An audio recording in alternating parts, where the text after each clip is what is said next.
ଗୋଟିଏ ଛୋଟ ଗାଁରେ ରହୁଥିଲା ଏକ ଛୋଟ ପୁଅ।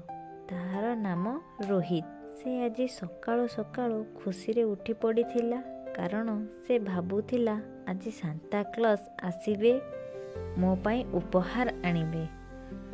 ଚର୍ଚ୍ଚରେ ପ୍ରାର୍ଥନା ଶେଷ ହେବା ପରେ ରୋହିତ ମାଙ୍କ ସହିତ ବାହାରିଲା। ରାସ୍ତାର ପାଖରେ ଜଣେ ବୃଦ୍ଧା ଲୋକ ଶୀତରେ କମ୍ପୁଥିଲା। ପାଖରେ କେହି ନଥିଲେ। ରୋହିତ ରହିଗଲା। ସେ ମାଙ୍କୁ ଡାକି କହିଲା, ସେଠାରେ ଜଣେ ବୁଢ଼ା ଲୋକ ଶୀତରେ ଥରୁଛନ୍ତି। ମା ରୋହିତର ହାତରେ ଏକ ନୂଆ ସ୍ୱେଟର ଧରାଇ ଦେଲେ। ସେ ସ୍ୱେଟରଟି ରୋହିତ ପାଇଁ କିଣିଥିଲେ।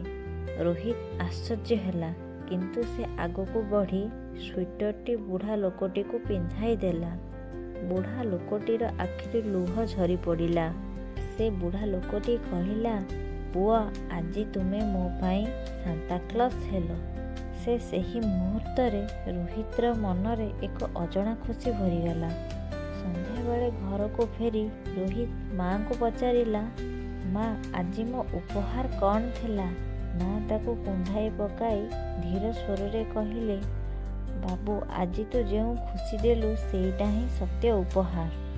ରୋହିତ ବୁଝିଗଲା, ବଡ଼ଦିନ ମାନେ କେବଳ କେକ୍ ଓ ଉପହାର ନୁହେଁ, ବଡ଼ଦିନ ମାନେ ଭଲ ପାଇବା, ସେବା ଏବଂ ଖୁସି ବାଣ୍ଟିବା।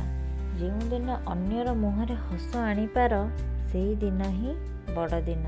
ସମସ୍ତେ ଶାନ୍ତିରେ ରୁହନ୍ତୁ, ଆନନ୍ଦରେ ରୁହନ୍ତୁ।